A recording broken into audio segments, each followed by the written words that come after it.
l'agence So Wine présente So Wine Talks.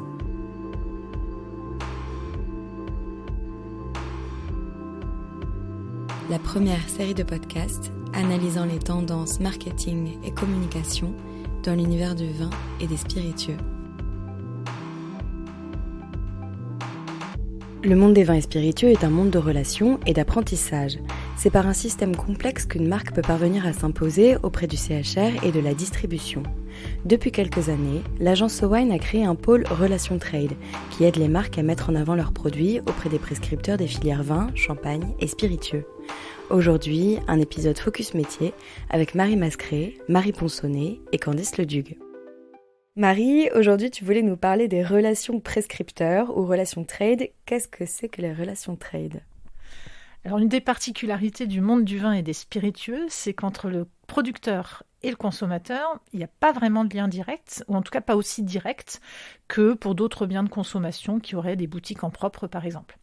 Quand on produit un vin, un champagne, un spiritueux, qu'on soit une grande maison, qu'on soit une interprofession, qu'on soit un vigneron ou bien qu'on commercialise ses produits, ses spiritueux en France et partout dans le monde, on peut certes vendre en direct sur des salons par exemple, ou via une base de données, ou via son site internet, mais ça reste quand même relativement anecdotique pour la majorité des acteurs du secteur. Et la majorité des acteurs du secteur, ils vendent avant tout à des intermédiaires qui ensuite, eux, vont vendre au consommateur final. Donc on distingue ce qu'on appelle nous des clients et des consommateurs. Les clients, c'est ces intermédiaires qui eux-mêmes vendent au consommateur final. Alors parmi ces intermédiaires, on va distinguer ceux qui commercialisent ou qui distribuent les produits dans ce qu'on appelle le off-trade. Donc c'est les lieux où on achète, mais où on ne consomme pas sur place. Ça va être des cavistes indépendants, des cavistes de réseau. Ça va être des acheteurs vins pour la grande distribution, par exemple. Ça va être des grossistes, ça va être des importateurs. On a aussi les acteurs du on-trade, donc ça c'est ceux qui travaillent dans des lieux où on peut consommer sur place, donc les cafés, les hôtels, les restaurants. Et ces acteurs-là, ça va être des sommeliers, des food and beverage managers, des restaurateurs, voire des chefs, quand ce sont les chefs eux-mêmes qui s'occupent d'acheter les vins et les spiritueux qui sont sur la carte de leur restaurant. On a également tous les acteurs de la vente en ligne, qu'il s'agisse de cavistes pure players, de sociétés qui proposent des systèmes de box avec des abonnements, ou encore des plateformes ou de communautés un peu novatrices qui proposent des nouveaux formats d'achat, comme Twill par exemple, ou les grappes, pour ne citer que. Et puis dans la catégorie des prescripteurs et du trade, chez So Wine, on a identifié une quatrième catégorie d'acteurs qui sont des prescripteurs dégustateurs professionnels. Donc le plus souvent, ce sont des personnes qui ont obtenu une reconnaissance ou un diplôme. Ça peut être des sommeliers, ça peut être des Master of Wine, ça peut être des sommeliers qui ont obtenu une reconnaissance telle que meilleur sommelier de France, voire meilleur sommelier du monde. Et ces gens-là sont devenus au fil du temps de véritables influenceurs auprès de leur réseau et puis auprès de la communauté qui les suit sur leurs réseaux sociaux. Ils partagent volontiers leur coup de cœur. Alors l'ensemble de ces acteurs sont des acteurs clés pour les producteurs, d'une part parce qu'ils sont un des maillons de la chaîne de distribution, puisque ce sont eux les meilleurs interlocuteurs pour les producteurs qui veulent vendre leurs produits, mais aussi parce que ce sont eux les premiers ambassadeurs, les premiers prescripteurs des produits qu'ils référencent. C'est eux qui vont en parler, c'est eux qui vont les mettre en avant, c'est eux qui sont au contact du consommateur final. Et donc c'est primordial pour les producteurs, pour les marques, de savoir s'adresser à eux pour être sûr qu'ils relayent le bon discours de la bonne manière. Et alors pourquoi avoir créé un pôle d'expertise dédié au trade chez So Wine ? Effectivement, la question peut se poser parce que notre expertise, c'est avant tout le marketing et la communication. Et là, avec le trade, la prescription et la relation avec ces professionnels-là, on sort un tout petit peu du champ de compétences du marketing et de la communication. Mais finalement, pas tant que ça, parce qu'en fait, on s'est rendu compte déjà il y a plusieurs années de l'importance de savoir bien s'adresser à ces prescripteurs-là et de l'importance pour les marques que nous, on accompagne, de savoir nouer de bonnes relations avec eux. C'est un peu comme avec les journalistes, finalement. Donc, on a un pôle dédié aux relations presse chez So Wine. On noue des relations et on développe nos relations avec les journalistes au jour le jour. On est capable auprès de ces journalistes de relayer l'information qui concerne chacun de nos clients. Mais là, c'est la même chose avec ces acteurs-là, avec ces prescripteurs. On a noué des relations privilégiées avec eux. Et on est capable, pour nos clients, de les cibler très précisément, de savoir quoi leur dire, quel message les intéressera, de savoir comment s'adresser à eux pour qu'ils aient envie de parler des produits de nos clients, voire dans certains cas de les référencer. Et comment se passent les relations trade chez So Wine ? Alors notre rôle, il n'est pas du tout commercial, on n'est pas là pour vendre les produits de nos clients à ces prescripteurs, on est vraiment dans un rôle de mise en relation et surtout de communication sur nos clients, sur leurs produits auprès de ces cibles. Donc bien évidemment, on ne communiquera pas de la même manière, ni bien souvent d'ailleurs sur les mêmes produits, auprès d'un acheteur en grande distribution ou auprès d'un meilleur sommelier du monde ou d'un Master of Wine connecté par exemple. Notre rôle, c'est précisément, par notre connaissance vraiment très fine de ces différents acteurs, de savoir exactement comment les toucher. Alors pour ça, la clé du succès, d'abord et avant tout, c'est la qualité de la base de données qu'on a développée, qu'on a nourrie au fil des années, qui comporte aujourd'hui plus de 12 000 contacts qualifiés. Mais c'est aussi les relations qu'on a nouées et qu'on continue à développer jour après jour avec ces différents acteurs. Et pour nourrir ces acteurs, pour leur envoyer de la communication, pour les informer sur nos clients et sur leurs produits, la communication, elle peut passer par plusieurs vecteurs. Ça peut être juste de l'envoi d'informations, ça peut être la réalisation de supports. Par exemple, on réalise un magazine pour une interprofession qu'on distribue auprès de l'ensemble des cavistes qui sont dans notre cible en France. Ça peut être aussi le fait de les inviter sur des événements et sur les dégustations qu'on organise, et toujours en ciblant précisément qui on invite par rapport à l'événement qu'on organise. Ça, c'est évidemment très important. C'est d'autant plus important que certains de ces prescripteurs sont eux-mêmes très spécialisés, certains par région de production par exemple, d'autres qui vont privilégier par exemple les vins nature. Donc évidemment, il faut savoir cibler et il faut bien les connaître pour savoir comment s'adresser à eux. Les événements qu'on organise, ils peuvent prendre différentes formes. Ça va de la grande dégustation organisée sur toute une journée, comme on a pu le faire récemment pour les vins de Bourgogne ou pour les vins californiens, à la dégustation à l'aveugle d'une gamme de champagne qui va être réservée à un tout petit comité de meilleurs sommeliers de Master of Wine, parce qu'on a besoin de recueillir leurs avis d'experts. Et puis ça va jusqu'au déjeuner qu'on va faire en accord mets et whisky pour faire découvrir un nouveau produit à des bartenders influenceurs, par exemple.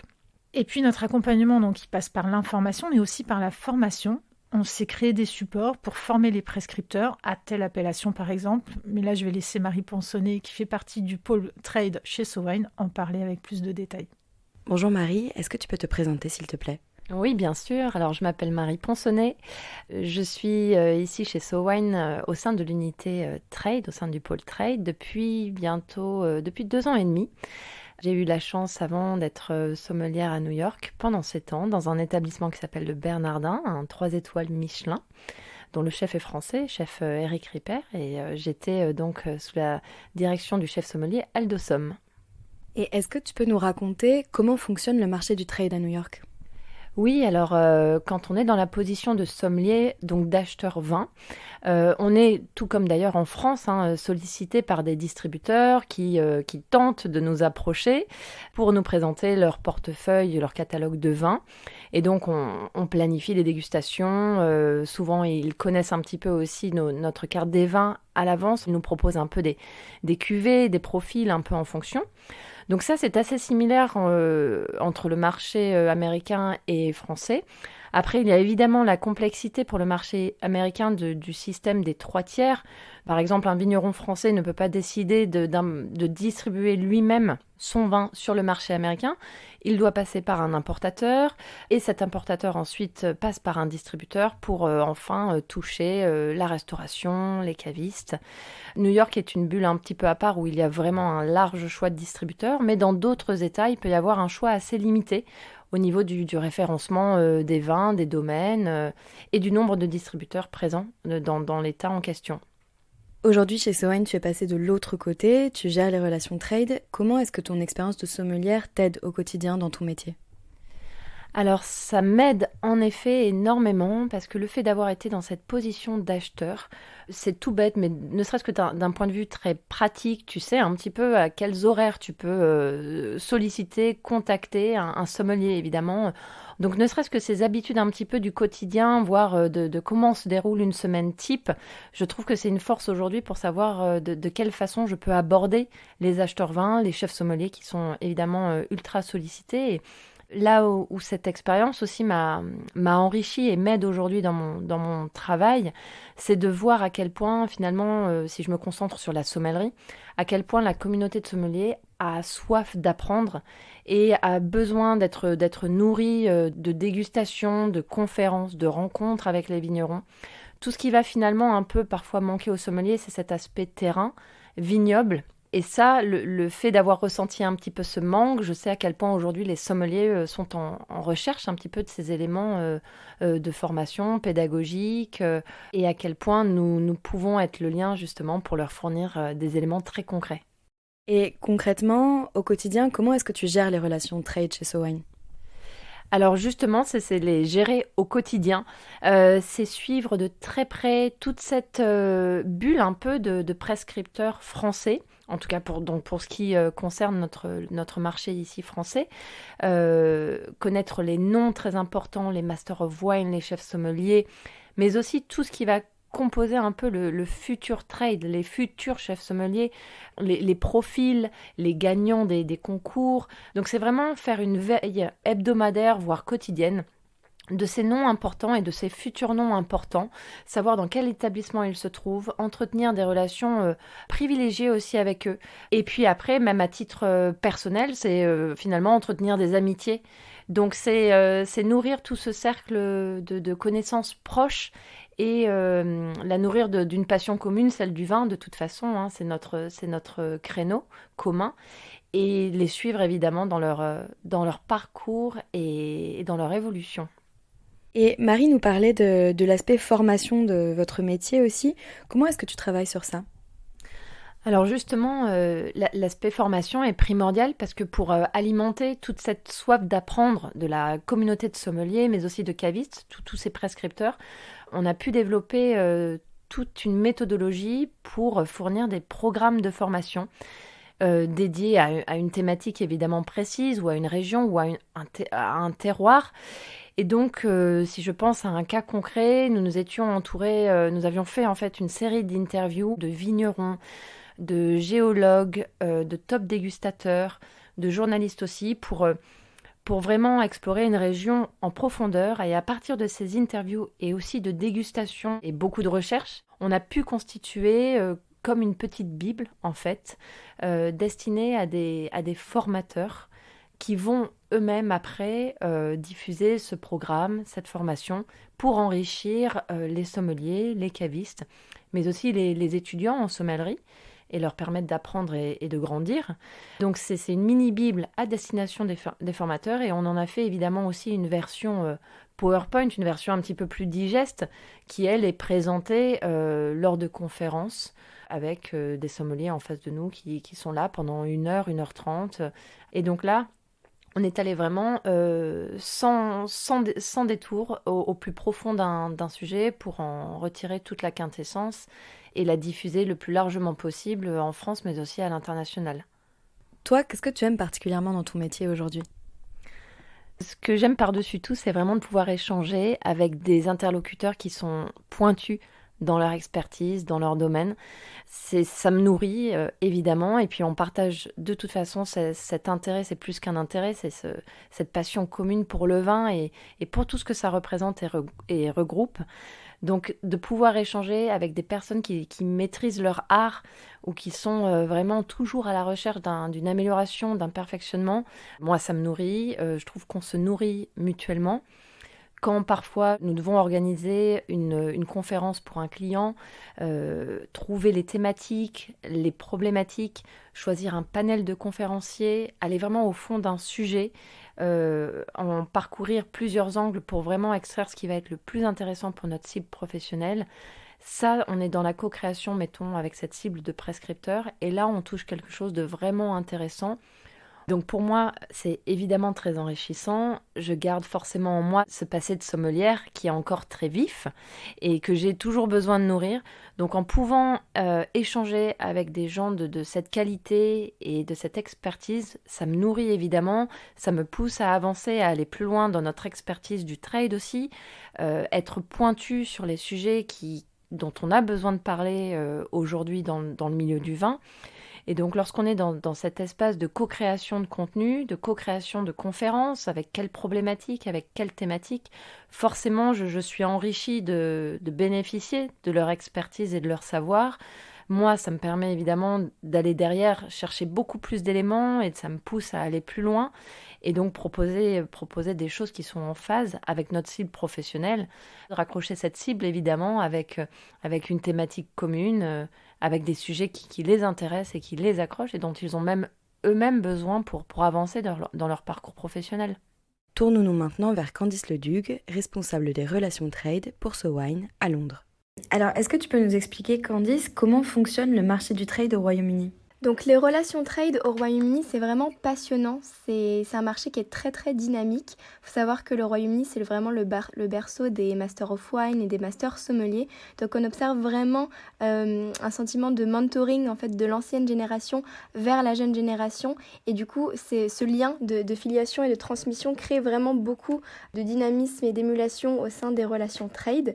Les acteurs du trade au Royaume-Uni fonctionnent vraiment en réseau. On remarque qu'il y a beaucoup de groupes en fait d'entraide entre les acteurs de ce trade. Par exemple, parmi la jeune génération de sommeliers, parmi les femmes dans le vin, parmi les Masters of Wine, parmi les Masters sommeliers. Et en fait, tous ensemble organisent beaucoup d'événements entre eux pour finalement partager leurs découvertes, pour échanger et pour faire part en fait de leur expertise. Parce que les relations trade et le milieu du vin, c'est un milieu qui est en constante évolution. On a toujours à apprendre de ses pairs, mais aussi de la nouvelle génération. Et on remarque que les réseaux sont très très soudés et qu'il y a énormément de choses qui existent en fait entre eux. Et puis à côté, il va y avoir des entités comme nous, comme SoWine à Londres, qui vont venir les aider et qui vont venir leur proposer d'organiser des événements, des dégustations pour eux en fonction de leurs appétences et de leurs préférences. Et comment est-ce que toi, au quotidien, tu gères tes relations trade au Royaume-Uni ? Alors, il faut vraiment savoir que les relations trade, c'est un travail constant. C'est à la fois un travail de veille, mais aussi un travail de découverte personnelle. Donc, il ne faut vraiment pas hésiter à aller à la rencontre de nos interlocuteurs. On peut identifier les grands noms, les personnes très médiatisées sur Internet, mais c'est important d'aller à la découverte aussi des profils qui sont un petit peu moins médiatisés, un petit peu moins mentionnés, mais qui sont tout aussi pointus. Et pour ça, c'est vraiment très important d'aller sur le terrain, d'aller sur place. C'est vrai qu'au sein de l'équipe SoWine, on est tous des passionnés. Il faut vraiment mettre cette passion au profit de nos relations trade. Et c'est personnellement ce que j'essaye de mettre en application au quotidien, notamment sur un marché aussi dynamique que le marché londonien, où il y a énormément de restaurants, de bars à vin et de jolies choses à découvrir. Et c'est pour moi comme ça que je crée mes relations trade. Ce que je trouve très intéressant, c'est de diversifier, de varier les établissements dans lesquels je vais et toujours engager la conversation avec les personnes qui vont nous servir le vin, avec les sommeliers, pour comprendre leurs connaissances, leurs appétences. Et finalement, c'est grâce à ces échanges qu'on va pouvoir, nous, derrière, adapter notre approche, les inviter à des événements ou à des dégustations qui vont vraiment rentrer en accord avec ce qu'ils recherchent et matcher leurs appétences. Et justement, concrètement, comment est-ce que l'événementiel fait partie intégrante de ton métier ? Alors l'événementiel fait partie intégrante de mon métier et des relations trade, tout simplement parce que faut savoir que la meilleure façon de découvrir et de comprendre un vin, c'est de le déguster.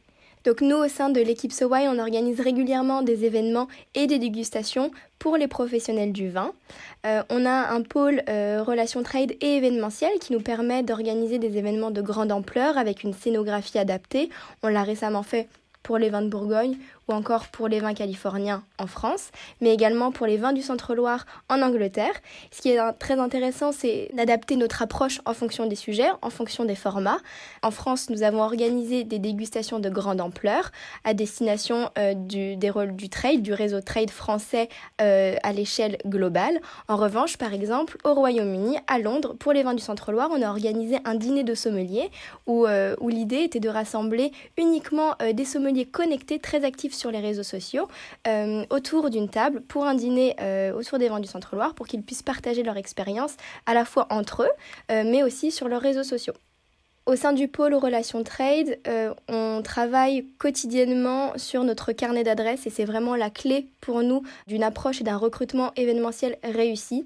C'est une base de données qu'on travaille au quotidien et c'est grâce à cet outil qu'on va avoir la force de traction et la possibilité d'aller chercher les profils qui correspondent à la cible que notre client recherche en organisant un événement. Et toi, personnellement, qu'est-ce que tu aimes dans ton métier ?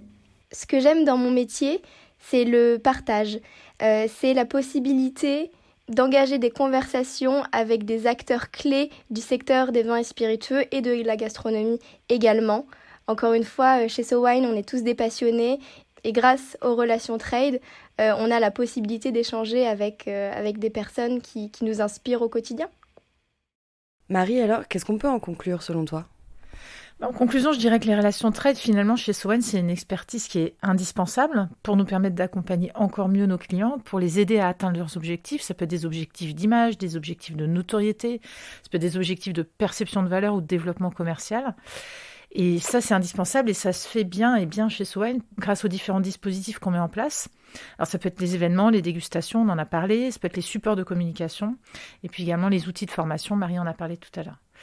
Nos interlocuteurs du trade, c'est vraiment des acteurs clés de notre secteur. Donc pour nous, c'est primordial de pouvoir nous adresser à eux et de le faire bien. Marie et Candice l'ont très bien expliqué, ça demande un suivi qui est quotidien, mais c'est passionnant parce que ces personnes, c'est toutes des experts, des passionnés. Et le monde du vin, finalement, c'est un petit monde. Quand on embrasse une carrière dans ce secteur-là, on a rarement envie de le quitter. En tout cas, c'est le constat que moi, je fais autour de moi depuis 20 ans. Donc tout ce réseau qu'on a construit depuis plus de 15 ans chez SOWEN et depuis plus longtemps me concernant, on l'entretient et on continue à le développer. Et puis on a la chance d'avoir développé également ce réseau sur 2 marchés clés qui sont les États-Unis et le Royaume-Uni au travers de nos filiales dans ces 2 pays, SOWEN Limited et SOWEN Inc. Et ça nous permet d'avoir une vision du trade encore plus large, avec de toute façon des interlocuteurs qui, là aussi, se connaissent entre eux, y compris à l'international. Et ça, nos clients l'apprécient tout particulièrement.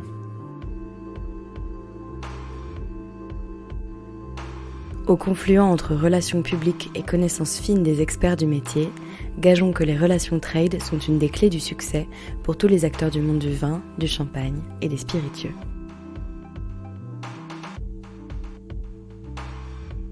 SOWEN Talks reviendra dans quelques semaines pour décrypter à nouveau les tendances de consommation des vins et spiritueux. En attendant, si vous avez aimé cet épisode, n'hésitez pas à le partager sur vos réseaux et à lui donner des étoiles sur vos applications de podcast préférées. À très vite.